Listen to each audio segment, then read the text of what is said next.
최근 횡격막 탈장을 진단하지 못했다는 이유로 의사 3명이 법정 구속되었습니다.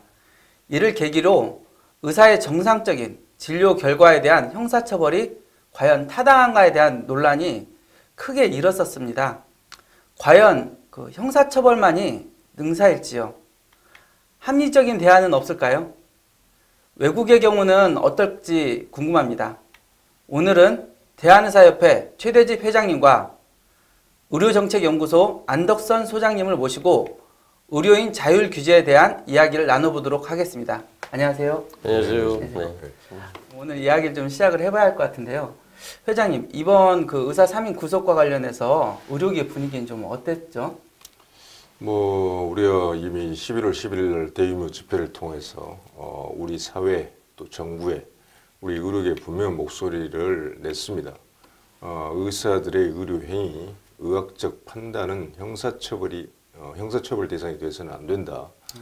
이런 기본적인 원칙을 분명히 제시하고 향후 빠른 시일 내에 관련된 법과 제도적 장치가 반드시 마련돼야 된다. 그래야지만 의사들이 안정적인 진료 환경 하에서 환자들에게 최선의 진료를 제공할 수 있다. 어떤 이런 원칙을 분명하게 천명을 한 것이죠. 네, 소장님, 근데 지금 형사처벌을 우리가 정상적인 진료를 받으면 그러니까 했음에도 불구하고 이번에 법정 구속이 됐는데 네. 이 선진국에서도 이런 사례가 있는가요?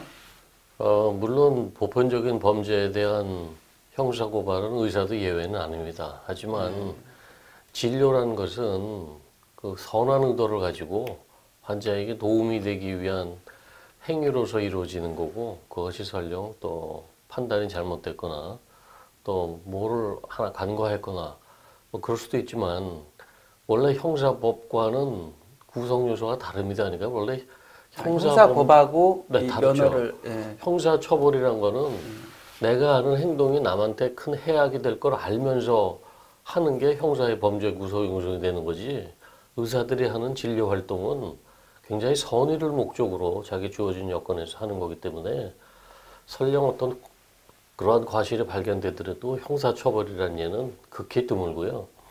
대개는 그 나라에 해당되는 면허기구에서 그 사람이 한 의료 활동이 어떤 그 다 같은 의사로서의 합의에 의한 수준에 도달을 했는가 못 도달했는가 그 정도 판단을 내려서 거기에 합당한 전문적 판단, 전문적 행정 처분을 내리는 거지, 형사 구성은 전체로 드뭅니다. 지금 면허 관리국이요. 네. 예, 저희 나라에는 없는 그런 기구 같은데 이게 그 선진국에서는 뭐 면허 관리를 따로 하나 보죠? 이제 여러 가지 형태가 있을 수 있는데요. 대개 의사들이 만든 단체는 의사들 자기네 신분과 또 경제적 보상을 위해서 만드는 조합이 하나 있고, 또 다른 단체의 성격은 공적인 일을 합니다. 아까 말씀드린 대로 우리의 의료에 대한 질적인 어떤 수준을 정하거나 의사 개개인에 대한 행동에 관한 규제, 그런 것들이 다 면허관리국에서, 일부는 뭐 시험까지 관장해서 하는 데들도 있고, 하지만 시험은 또 시험 기구로서 분리가 된 데들이 많고요.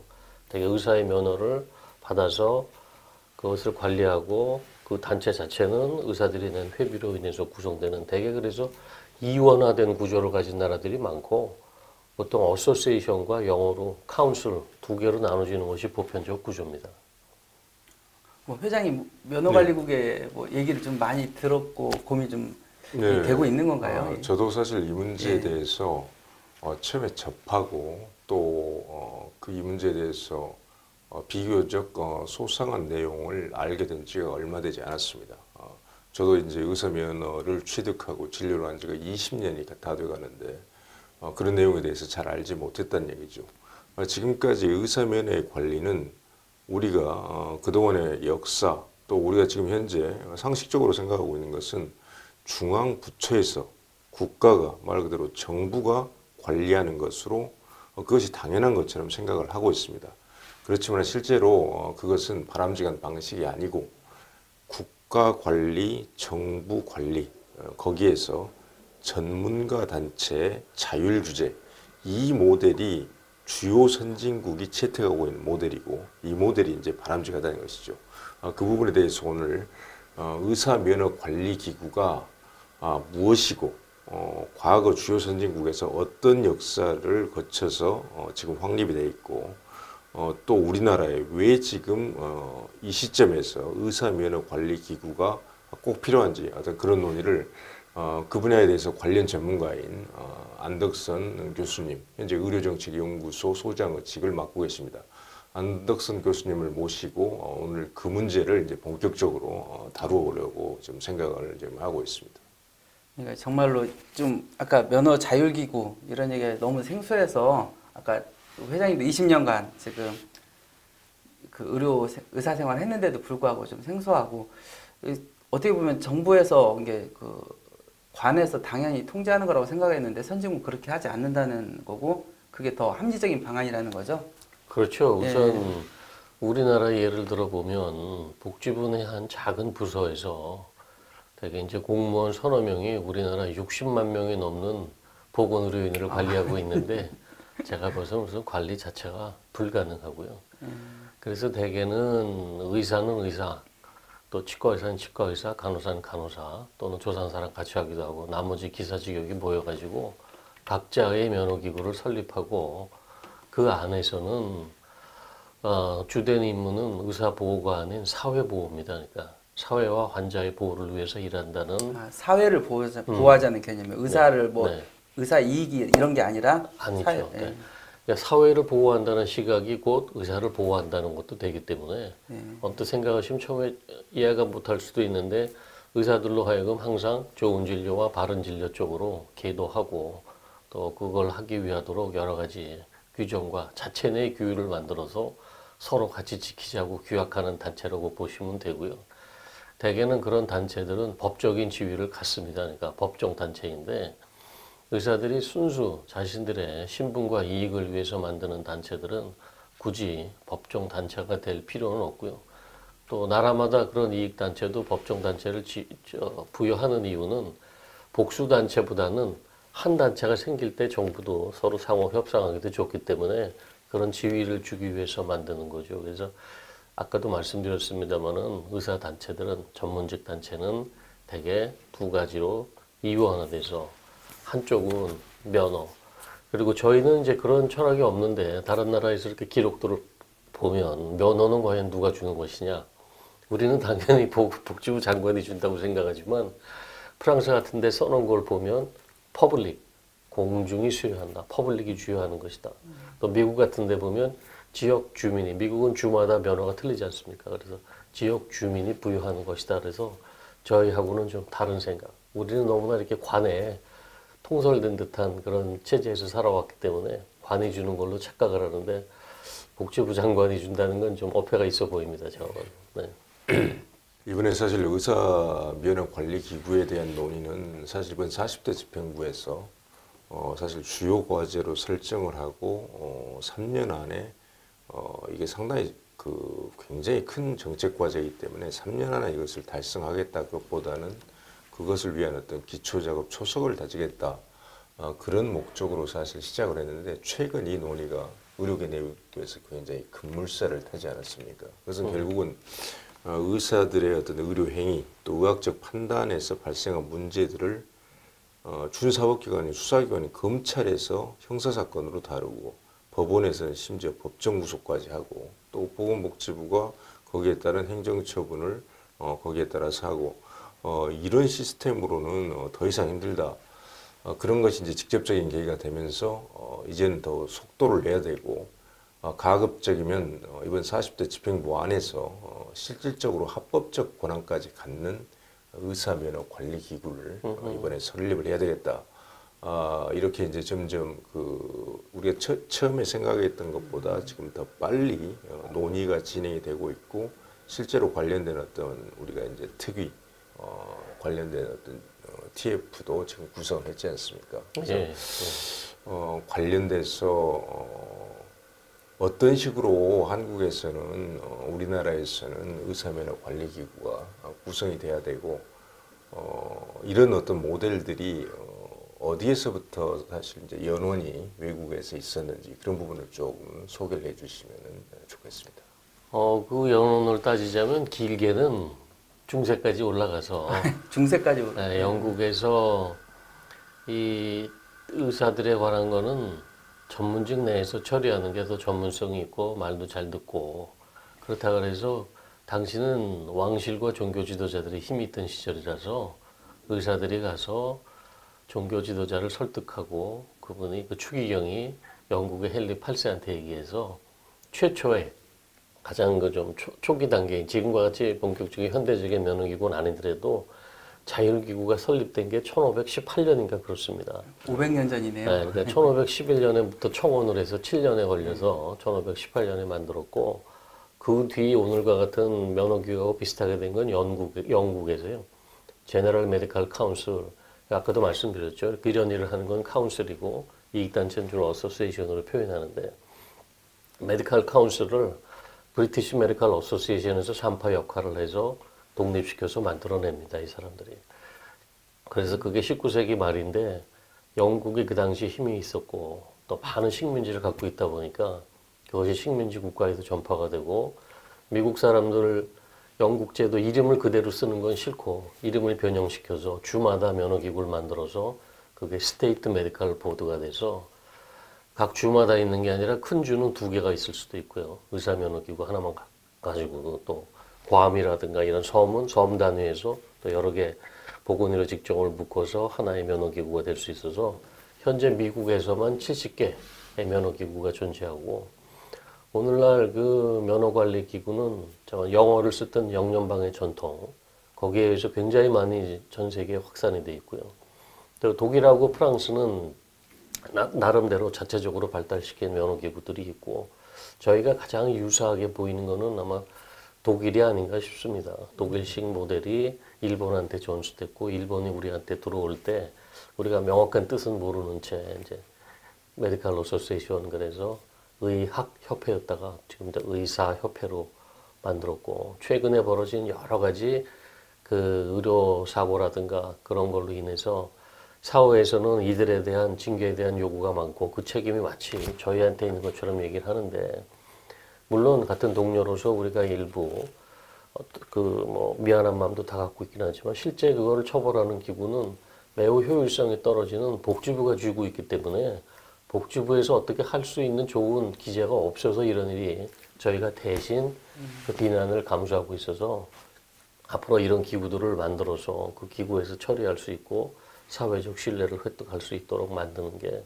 저희의 목표이고요. 거기에 이어서 말씀드리자면 그런 기재가 충분히 잘 갖춘 나라에서는 굳이 이번 일 같은 걸로 의사를 형사 구속시킬 리는 없다고 봅니다. 제가 살았던 캐나다는 뭐 자료도 한번 제시해 드린 적이 있었는데 논문에서 발표된 것처럼 107년 동안에 의사 형사 처벌이 딱 한 건이었습니다.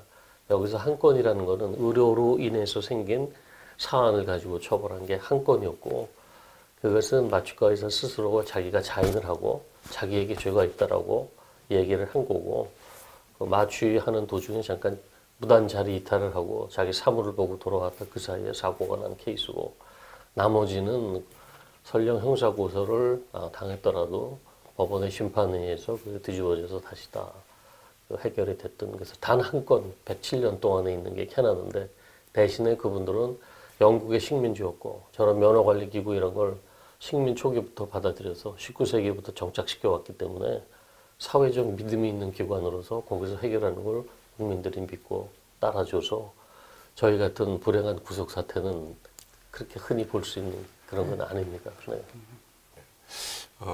잠깐 정리해서 말씀을 드리자면은 기본적으로 어떤 의료 분쟁이 발생했을 때 의료 분쟁을 처리하는 원칙은 현재 이미 조정제도가 운영이 되고 있기 때문에 조정이나 민사소송을 통해서 의료 분쟁을 해결하는 것이 원칙입니다. 그리고 의학적 판단 그리고 여러 가지 의료 행위상의 여러 가지 문제들 윤리적인 문제가 있을 수 있고 이게 과연 의학적으로 인정되는 행위인가 하는 문제 그 다음에 의사의 어떤 면허를 과연 뭐 정지시킨다든지 또는 취소 처분을 한다든지 하는 어떤 이런 중대한 사안이 생겼을 때 그 결정을 검찰이나 법원, 보건복지부, 관치, 정부 주도로 하는 모델이 아니라 전문가 중심의 자율규제, 영어로 셀프 레귤레이션이라고 하죠.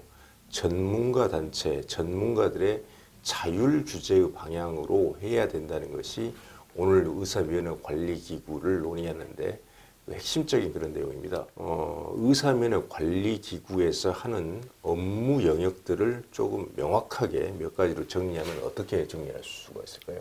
우선은 이제 가령 제가 살았던 또 캐나다 예. 또 북미 예를 들어보면 물론 주마다 다르긴 하지만 면허는 매년 등록을 합니다. 재등록. 무슨 시험을 보거나 그런 건 아니고요. 제가 우선 의사로서 적이 있으면 레지스트레이션 등록이 되는 거고 라이센스는 그때그때 이제 프랙티스에서 그게 연 단위로 주기 때문에 이제 그 업무만 해도 사실은 작은 업무는 아니고요. 그럼 매년 등록할 때 뭘 보냐면 혹시라도 다른 이유로 인해서 무슨 형사처벌을 받은 적이 있는가 또는 자기 건강상의 이상이 생겨서 진료에 지장을 줄 수 있는가 또는 이유 없이 진료를 3개월, 6개월 이상 비워본 적이 있는가 여러 가지 물어보는 난들이 있고 혹시라도 이분이 진료의 적합성에 문제가 생긴가 안 생긴가를 스스로 작성하도록 되어 있고요.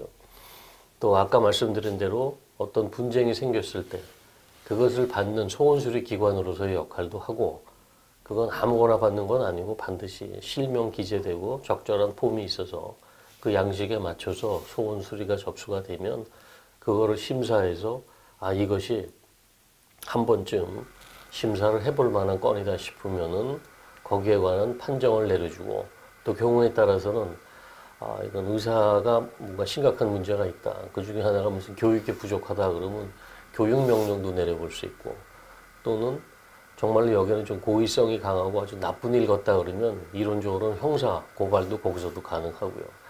그러니까 의사의 프로페셔널리즘을 판단하고요.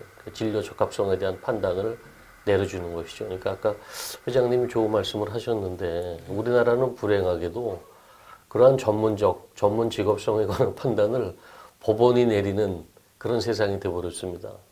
그거는 저희가 이제 전문직을 설립하고 나서 곧 일제 통치에 넘어갔고 군사 독재 이렇게 넘어오면서 우리뿐만이 아니라 우리나라에 있는 전문직들이 스스로 성장해야 될 어떤 목이 있었는데 그것이 아직 되어 있지 못한 미성숙 사회라서 이제라도 빨리 저희가 이렇게 면허기구 같은 걸 만들어서 지금 말씀드린 개개단 면허 등록 및 관리 또 분쟁이 생겼을 때 그것의 잘잘못에 대한 판정 이런 것들을 내려줄 수 있어야 되고요.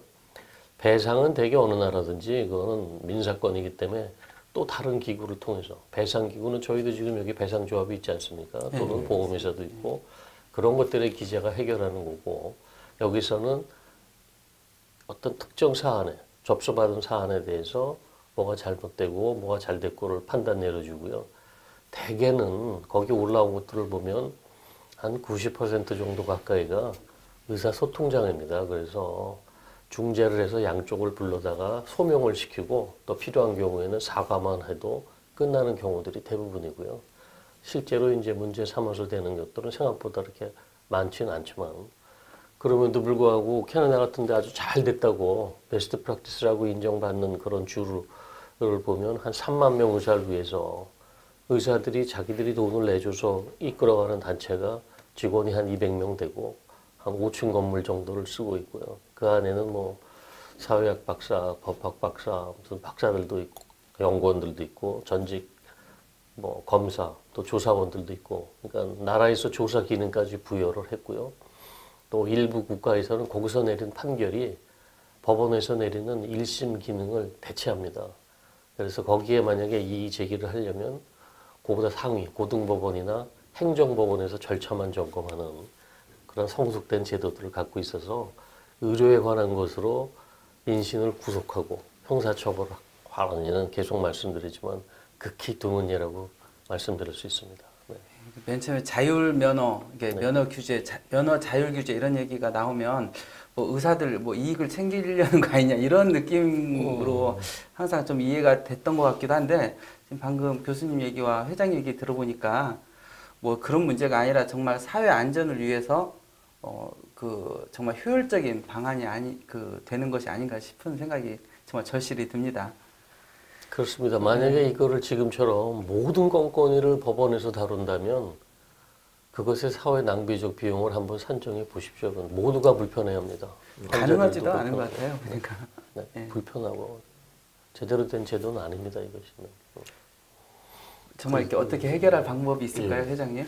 그리고 예. 한 가지 더 이제 좀 설명을 해 주셔야 될 부분이 있는데 우리 의료계에는 굉장히 이게 생소한 개념인데요. 아까도 잠깐 언급하셨지만 의사의 면허와 프랙티스권, 우리말로 좀 번역하기가 좀 애매모호해서 그냥 영어를 그대로 썼는데 라이선스, 의사 면허, 라이선스와 프랙티스권 이걸 구분해서 말 그대로 의사 면허 관리 기구에서 특정한 의사에 대한 어떤 말 정말 그대로 의학적으로 상당히 문제가 있는 행위를 했다 할 때 이 면허권하고 프랙티스권을 구분해서 의사에 대한 어떤 처분을 내리는 이런 그 장치, 제도적 장치를 갖고 있는 나라들이 있다고 저는 들었습니다. 그 부분에 대해서 두 개로 나눠져 있던데요. 그러니까 예. 이제 그 영국 사람들 제도에서는 우선 면허 시험이 없었고 네. 대학 평가를 통해서 유럽은 가능합니다. 의과대학이 중세 때부터 만들어졌기 때문에 신설의대가 아닌 이상은 서로가 무슨 어떤 정도의 수준의 대학인지는 너무 잘 알고 있고 또 굉장히 대학 평가 제도가 잘 발달을 했었기 때문에 영국서는 지금도 의사들은 면허 시험이 없고 대학 평가를 통해서 그 대학이 통과를 하면 일단 나와서 프랙티스를 할 수 있고 의사적에 등록이 되면 그걸 레지스트레이션이라고 부릅니다.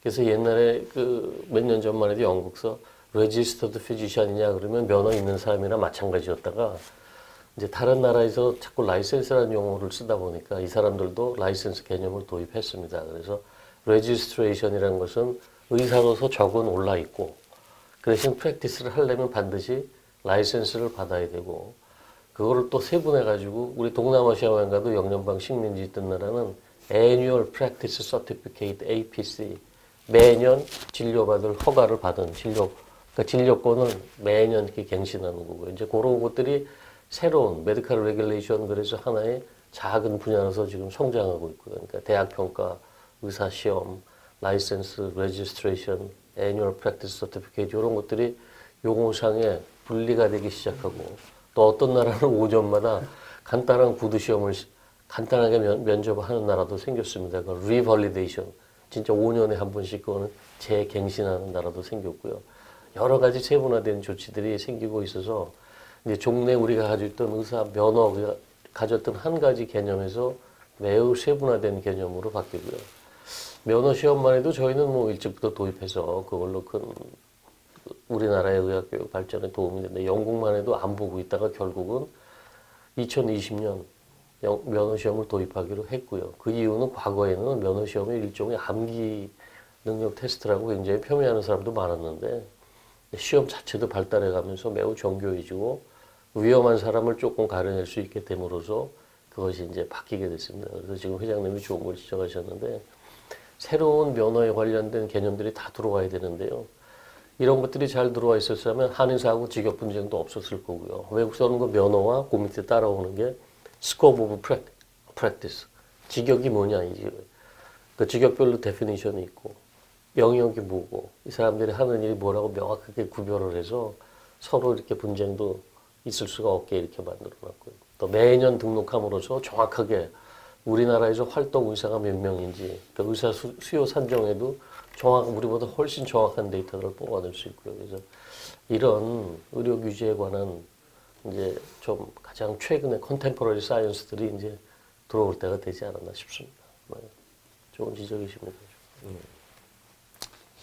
그래서 의료라는 분야는 고도의 전문성을 요하는 분야이기 때문에 어떤 문제가 발생했을 때 그 매 사례마다 검찰 그리고 법원의 판단을 받아서 그 문제를 처리하는 데는 한계가 있을 수밖에 없고 너무나도 많은 사회적 비용이 들어갑니다. 그래서 더 이상 이런 어떤 전근대적인 의사면허 관리 방식 더 이상은 안 될 것 같습니다. 전문가 단체에 대해서 기본적인 신뢰를 가지고 자율 규제의 권한을 주어서 전문가 스스로 고도 전문성과 윤리성을 지니고 어떤 스스로 규제할 수 있는 어떤 이런 이제는 그런 어떤 선진국형 그런 제도가 반드시 필요하다. 그런 것을 말씀을 먼저 드리겠습니다. 그리고 의사면허 관리기구는 분명히 가장 궁극적 목적은 국민과 우리 환자들 건강과 생명을 보호하기 위한 장치입니다. 그 안에 내포적으로 의사 면허에 대한 보호도 결국은 들어가 있습니다. 우리가 의사 면허라는 것을 함부로 해서는 안 되는 것이 한 사람의 그 전문의를 만들어내기 위해서 우리는 6년간의 의과대학 그리고 5년의 임상 수련을 거칩니다. 최소 11년이 걸려서 독립적인 어떤 진료를 수행할 수 있는 한 사람의 전문의가 나온다는 것이죠. 어떤 특정한 의료 행위상의 의학적 판단상의 문제로 인해서 그 면허 자체를 완전히 통째로 정지, 뭐 또는 취소 이런 처분을 내린다는 것은 한 개인에 대한 어떤 큰 피해도 있지만 사회적으로 엄청난 어떤 자원의 그런 어떤 그 소실일 수 있습니다. 따라서 면허는 우리가 대단히 어떤 신중하게 취급하고 어떤 프랙티스에 대한 부분을 말 그대로 어느 정도 거기에 대해서 어떤 처분을 제한적으로 함으로써 합리적인 말 그대로 어떤 문제를 발생시켰을 때 거기에 상응하는 어떤 처분이 될 수가 있는 그런 합리적 처분이라는 측면, 또 의사 면허가 갖고 있는 어떤 사회적 의미를 봤을 때 그것을 보호하는 측면이 있다. 그래서 이것을 우리 의료계 내에서도 무슨 자율 징계, 의료계가 또 의료계 의사가 다른 의사들을 자꾸 징계를 하고 처분을 하고 규제를 한다. 이런 측면에서 이해를 할 것이 아니라 방금 제가 말씀드린 의사 면허 보호라는 어떤 측면, 그런 측면이 강하고 이번에 어떤 의사들의 의사 3인의 법정 구속 사태와 같이 그런 정말로 불합리한 그런 사태들이 발생할 수 있는 것을 어떤 미연에 방지할 수 있는 그런 합리적인 그리고 벌써 아까 안 소장님께서 말씀하셨듯이 영국에서는 이게 500년 이상의 역사를 가진 오랜 역사를 거쳐서 우리의 역사적 경험이라는 건 정말로 소중한 것입니다. 과거 역사에서 배워야 된다는 것이죠. 그것을 통해서 GMC라는 기구가 만들어져 있고 효율적으로 사회에서 작동을 이미 하고 있습니다. 그래서 의사면허관리기구가 얼마나 꼭 필요한 것인지 그것을 정부도 잘 모르고 있기 때문에 실무자들 그리고 최고 정책 결정자들도 알아야 되고 국회 정치하는 분들 꼭 알아야 됩니다. 언론인들 꼭 아셔야 됩니다. 무엇보다도 그리고 특히 우리 의료계 스스로 의사면허관리기구의 필요성과 당위성 그런 것을 꼭 이해하는 어떤 그런 계기가 되었으면 좋겠습니다. 예, 오늘 뭐 저도 20년 면허 딴지 20년이 넘었는데 불구하고 면허에 대해서 깊은 생각을 못 해봤던 것 같습니다. 오늘 이제 두 분 말씀 듣고 정말 좀 의사로서 면허를 어떻게 정말 잘 관리를 해야 할지 앞으로 이제 의사생활 어떻게 할지 좀 더 많은 생각을 하게 됐고 많이 배우게 됐습니다. 이런 방송을 정말 정부가 이제 보건복지부가 좀 들어야 하지 않을까 싶어요. 정말 그 면허 관리가 단지 의사들뿐만 아니라 아까 보니까 이게 세세한 걸 보니까 또 의사들이 굉장히 열심히 더 공부를 하고 자기 관리를 잘해야 한다는 얘기네요. 예. 이 방송을 지금 들으시면 저같이 이제 유익한 정보를 정말 많이 얻으실 수 있지 않을까 싶습니다. 정부도 마찬가지로 이 방송을 꼭 봐주셨으면 좋겠고요. 이 방송을 보시고 나선 당연하게 구독을 꼭 눌러 주셔야 합니다. 오늘 소장님과 회장님을 모시고 너무 좋은 말씀 많이 들었습니다. 감사합니다. 감사합니다.